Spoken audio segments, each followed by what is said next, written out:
Produção, vamos falar aí de atenção aos idosos, sabe por quê? Porque o mês de outubro é marcado como o mês da pessoa idosa, em alusão aí ao Dia do Idoso, que é comemorado, melhor dizendo, no dia 1º de outubro.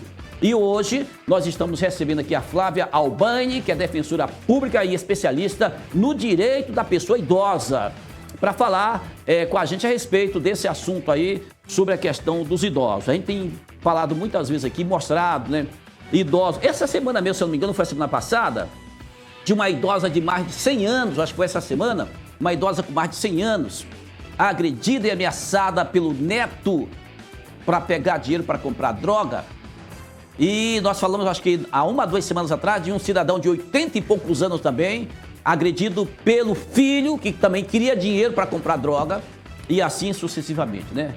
Mas, afinal de contas, quem é a pessoa idosa no contexto em que nós vivemos no Brasil? E a partir de quantos anos a pessoa já tem direito aí aos seus benefícios, já é considerada idosa, já tem direito aí aos seus benefícios. Flávia, tudo bem contigo? Olá, boa tarde, tudo bem? Mais uma vez, prazer te receber, atender ao nosso pedido de socorro para explicar para a nossa audiência quem realmente é uma pessoa idosa, que direitos ela tem e como a gente pode, né, se portar em respeito também à pessoa e aos direitos que ela tem, as pessoas idosas. Sim, a pessoa idosa para o direito brasileiro é aquela pessoa a partir dos 60 anos. Então, a partir dos 60 anos, Augusto, já é considerada pessoa idosa. E ela já vai ter alguns direitos previstos, por exemplo, no Estatuto da Pessoa Idosa.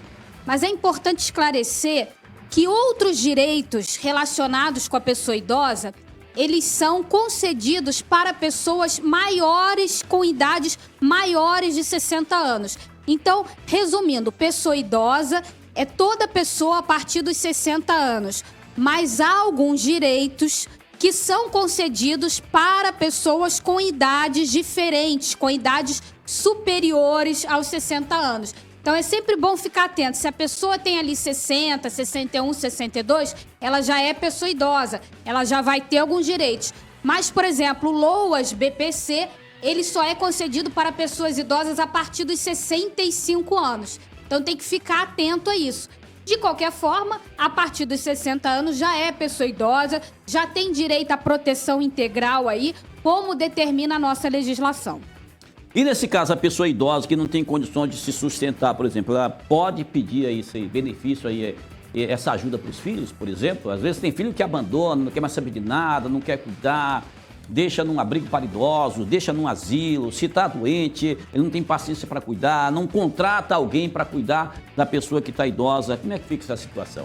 Então, infelizmente, é um tipo de violência muito comum contra a pessoa idosa, né? Essa situação que você narrou. Nesse caso, pode até mesmo configurar crime, tá? Crime de abandono material e outros crimes lá previstos no Estatuto da Pessoa Idosa e no próprio Código Penal brasileiro.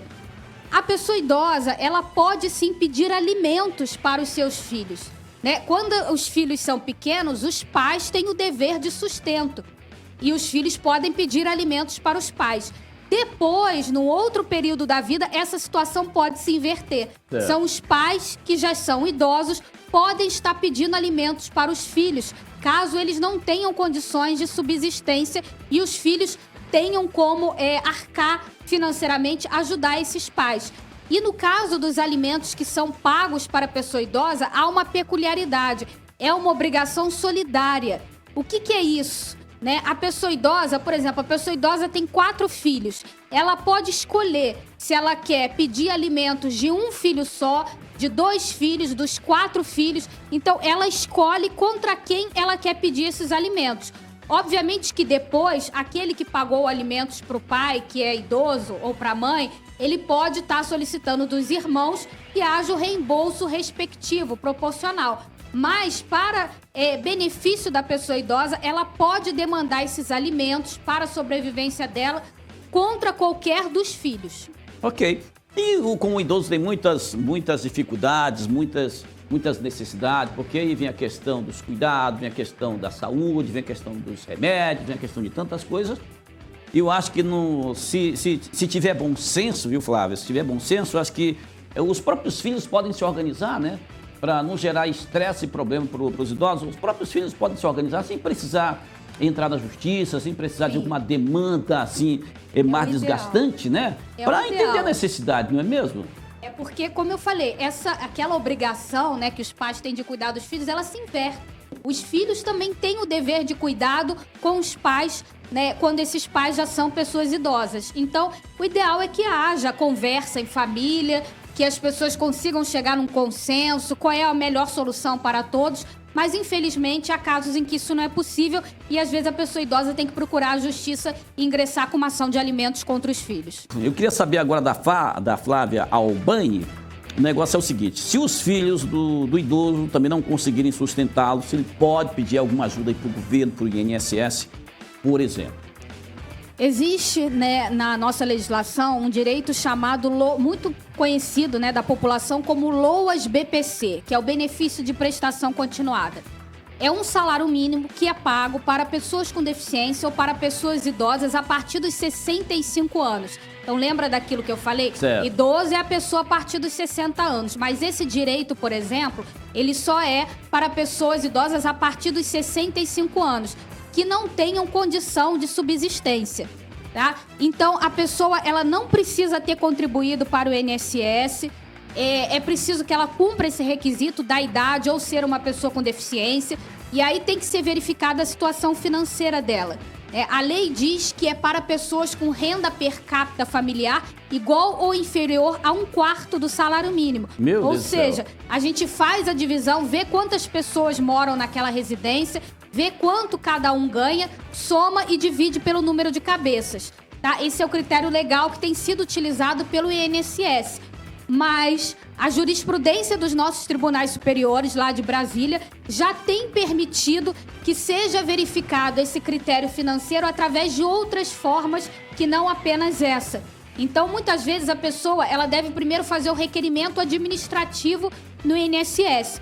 Caso seja indeferido, vale a pena ela procurar a Defensoria Pública, por exemplo, para a Defensoria Pública analisar, né, e ver se é o caso de demandar judicialmente, considerando que os nossos tribunais têm permitido a verificação dessa situação financeira através de outros critérios também. Ok.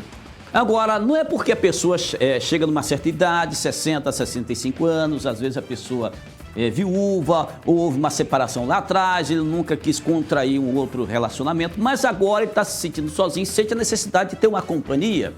Nesse caso aí, como é que faz aí o ideal? Ter essa companhia, mas definir muito bem o regime de bens, de separação de bens, de comunhão parcial de bens, de comunhão universal de bens. Qual é o ideal nesse caso aí? Então, é sempre recomendável que a pessoa idosa e qualquer pessoa, né, que entre numa união estável ou que deseje se casar, que haja essa conversa prévia, consulte um especialista, né? Pode estar procurando a Defensoria Pública também para fazer essa consulta, se informar, que converse sobre o regime de bens que quer adotar naquele casamento ou naquela união estável, para que futuramente não haja dor de cabeça ou que essa dor de cabeça seja minimizada.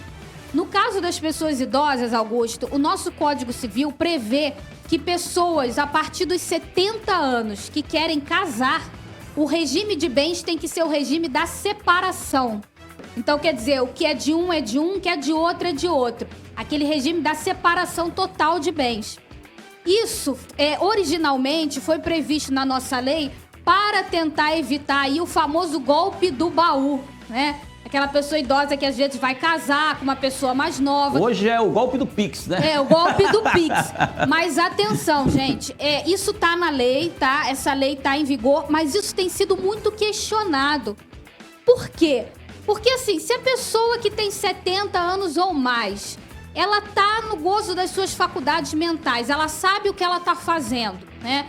E ela deseja, que ela quer compartilhar o patrimônio, quer casar com uma pessoa mais nova ou da mesma idade e quer compartilhar o patrimônio dela, é um direito dela fazer o que ela quiser com o patrimônio dela. Entende? Então, assim, essa previsão existe no nosso Código Civil, mas tem sido muito questionada, porque tira a autonomia de vontade da pessoa idosa. E se a pessoa idosa, ela tem discernimento, ela ela tem direito de fazer o que ela quiser com o patrimônio. Se ela quiser gastar, ela gasta. Mas né? se bem que ela aí, no caso, ela pode também colocar no testamento dela, se for o caso. Sim, né? ela Até tem... porque, por exemplo, digamos, a partir dos 70 anos, digamos, a pessoa já está aposentada, né? A não ser que ele tenha uma boa aplicação financeira, né? Alguma coisa assim, eles, tanto um quanto o outro, eles não vão mais construir patrimônio para dividir aquele patrimônio a partir de então, no caso, né? Se tiver que dividir, vai ter que dividir aquilo que eles já construíram. Então, nesse caso, por mais que, digamos, as pessoas não queiram, os filhos, sei lá quem, ele pode deixar isso muito claro no testamento também. Sim, ele pode fazer um testamento, né? Obviamente que obedecendo às regras testamentárias, né? Se ele tiver filhos, tem lá o limite, herdeiros necessários, tem lá o limite do que pode testar ou não. Mas assim, o ideal é sempre que se converse, que haja o diálogo para evitar dor de cabeça. Com certeza. E a gente tem que respeitar aquela pessoa idosa que sabe o que faz, né, que tem discernimento, a gente precisa respeitar. Não pode atropelar a vontade da pessoa idosa.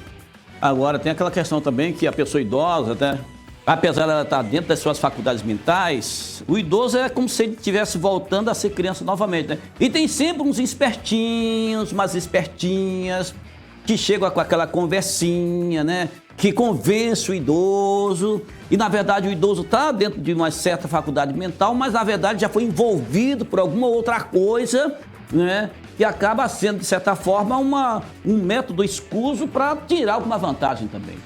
Exatamente, né? A pessoa idosa, ela é considerada um grupo de pessoas vulneráveis. Porque exatamente por conta disso também, né? Ela já tem uma vulnerabilidade física pelo avançar da idade. Às vezes tem uma vulnerabilidade emocional também. Infelizmente, ela acaba sendo vítima de muitos tipos de violência. Então, dependendo de como essa situação que você narrou agora, como ela é feita, pode configurar, por exemplo, uma violência psicológica, uma violência patrimonial, né? Um ardil, até mesmo um crime de estelionato, outros crimes contra a pessoa idosa. Por isso, tem que estar atento, tem que se informar, né? Temos que buscar os direitos da pessoa idosa para que ela não seja vítima de nenhum tipo de violência. Ok, e a família tem que estar muito atenta nessa questão também, tá, gente? Ô, Flávia, o assunto é extenso, mas o tempo é pouco. Mas eu acho que já deu para a gente ter uma noção muito bacana a respeito disso aí, para que as pessoas que estão em casa respeitem os direitos dos idosos, da pessoa idosa. Não só os direitos da pessoa idosa, mas respeite a própria pessoa idosa também. Obrigado, tá? Seja sempre bem-vinda. Muito obrigada, mais uma vez é um prazer estar aqui com você e finalizo aqui com o meu recado, deixando aqui para que a gente realmente respeite, inclua a pessoa idosa na sociedade, né? Que a gente supere aquela visão de que a pessoa idosa é inválida, é incapaz, que não tem mais nada para acrescentar. Pelo contrário, a gente pode aprender muito com a experiência das pessoas mais velhas do que nós. Então, pela inclusão da pessoa idosa. Muito obrigada. Que bacana, é isso aí, gente, tá? E olha, independente da idade ou não, independente de quanto de vida a gente vai ter ou não, a gente tem mais é que viver, tá certo? É isso aí. Obrigado mais uma vez, Flávio, tá? Um abraço pra ti, tá? Mandar um abraço também pra minha querida rainha Elaine Santos, chegou por aqui também, toda charmosa, né? Isso, seja bem-vinda, viu? Muito obrigado aí, tá? Obrigado mesmo, de coração.